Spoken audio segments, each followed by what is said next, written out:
গণপ্রজাতন্ত্রী বাংলাদেশ সরকারের মাননীয় প্রধানমন্ত্রী, বাংলাদেশ জাতীয়তাবাদী দলের সম্মানিত চেয়ারম্যান জনাব তারেক রহমান।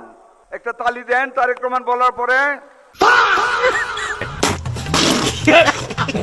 চাঁদাবাজি তো বেটার আপনার জাকাতের চেয়ে, ফেতরার চেয়ে, নীলার চেয়ে বেটার। শয়তানের সব ভেতরে আয়।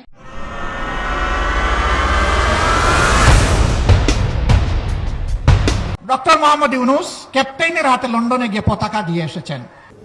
কি কোন কথা সত্য? ক্যাপ্টেনের হাতে নাকি ট্রফি দিয়ে এসেছেন।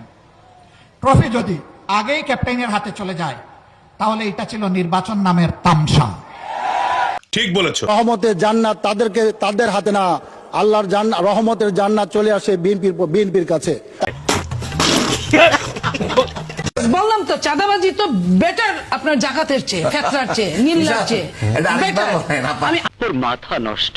রাসূল কারো নেতা না, বলতেছে যে আমরা আল্লাহ আমাদের প্রভু, রাসূল আমাদের নেতা। আগের স্লোগান এখন আর দেয় না, এটা আমি বন্ধ করাইছি বক্তৃতা করিয়া।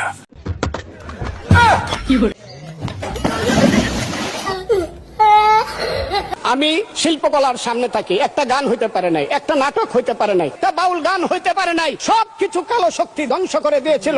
তোরে মাঝে মাঝে মনে কর এই লাঠি তোর পন্দের মধ্যে করে দেব, পরিবার করবো তো বাইরে রাখলে দেশের ক্ষতি হবে, ওরে আমার পাবনায় পাঠানো দরকার। যারা আছেন কিশোরগঞ্জে ধরে বেঁধে ওরে পাবনায় পাঠান, আমরা দরকার ওর মারা ইঞ্জেকশন দিয়ে দেই, পড়ে থাক। তাছাড়া যত কথা বলে, আমরা 100টা কথা বললে 98টা মিথ্যা কথা, সব আলেমদের বিরুদ্ধে।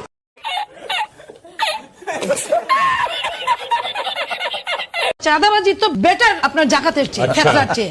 এই শাহবাগী বর্তমানে তার কোনো ঈমান নাই, সে কাফের মুরতাদ হয়ে গেছে। সংবিধান অনুযায়ী সে বর্তমানে একজন দাজ্জালের খালাতো বোন।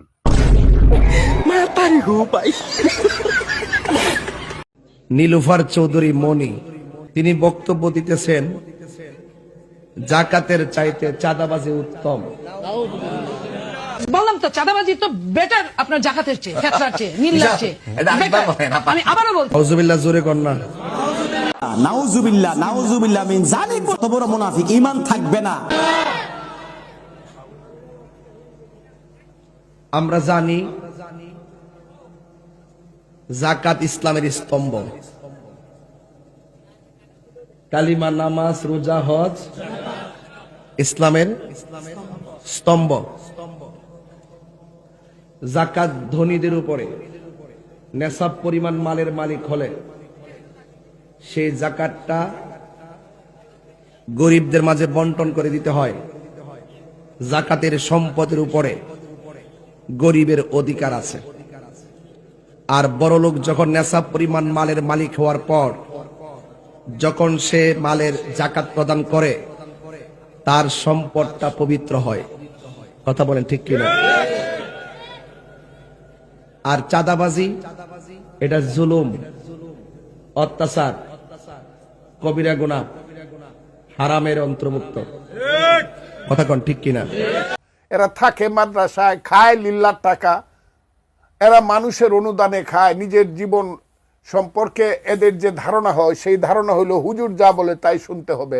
হুজুরেরা তাদেরকে কয়েকদিন পরে পরে প্রতি শুক্রবারে অথবা 1 মাস 2 মাস পরে পরে তৌহিদি জনতার নামে, ইসলাম রক্ষা করার নামে সোহরাওয়ার্দী উদ্যানে জামাতে ইসলাম, হেফাজতে ইসলাম তারা এসে যুক্ত হবে। মৌলানা মৌলভী সাহেবদের ঘরে যে মায়েরা বোনেরা তাদেরকে বলবো তোমরা এদের বাচ্চা পেটে নিও না। দেখতে পাচ্ছি যে উনি আসার পর কথা বলছেন কম এবং কার্ড দিচ্ছেন অনেক বেশি। তো আমরা বলবো এই কার্ড দেওয়া থেকে আপনি একটু থেমে যান। কার্ড দিয়ে তো আর এগুলো দেশ চালানো সম্ভব না। সঠিক বলেছেন। আমাদের অনেকে সংসার চলে না, তারপরেও কিন্তু আমরা জাকাতের টাকা খাই না। আপনার বেতন থেকে যখন টাকাটা দেয় এটা জাকাতের টাকাই। রুকো যারা, সবার করো। আবার অনেকগুলো কথা বলেছেন যে জামাতের লোকেরা জাকাত খায়, সাদাকা খায়। জামাতের লোকরা তাদের হালাল আয়ের থেকে 5%, আমিও আমার আয়ের 5% আমি আমার পার্টিকে দিই। এটা তো কোনো জাকাত, ফিতরা এবং সাদাকা না, চামড়ার টাকা না, নিজেদের ঘামের টাকা। চাঁদাবাজি, টেন্ডারবাজি, লুটপাট, দখল, যারা এইগুলো করে দল চালায় এবং নিজেদের সংসার চালায়, তারা আমাদেরকে দান সৎকার, জাকাতের কি মানে কথা শোনায়। জিয়া পরিবার মানে বাংলাদেশের গণতন্ত্র, জিয়া পরিবার মানে বাংলাদেশের স্বাধীনতার ধারক। বঙ্গবন্ধুর বলিষ্ঠতা আমার খুব পছন্দ, আমার মামা শেখ ফজলুল হক মনির অর্গানাইজিং ক্যাপাসিটি আমার খুব পছন্দ, বর্তমান প্রধানমন্ত্রী যেভাবে ক্রাইসিস হ্যান্ডেল করে সেটা আমাকে খুব মুগ্ধ করে।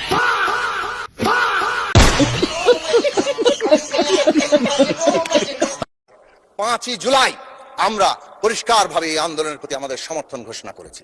6ই জুলাই বিএনপি মহাসচিব তারা প্রেস কনফারেন্স করে এই আন্দোলনের প্রতি সমর্থন ঘোষণা করেছে এবং এই কথাগুলো রেকর্ডে থাকা দরকার। আন্দোলনের সঙ্গে শিক্ষার্থীরা সরাসরি জড়িত, আমরা এই আন্দোলনের সঙ্গে কখনোই সরাসরি জড়িত নই।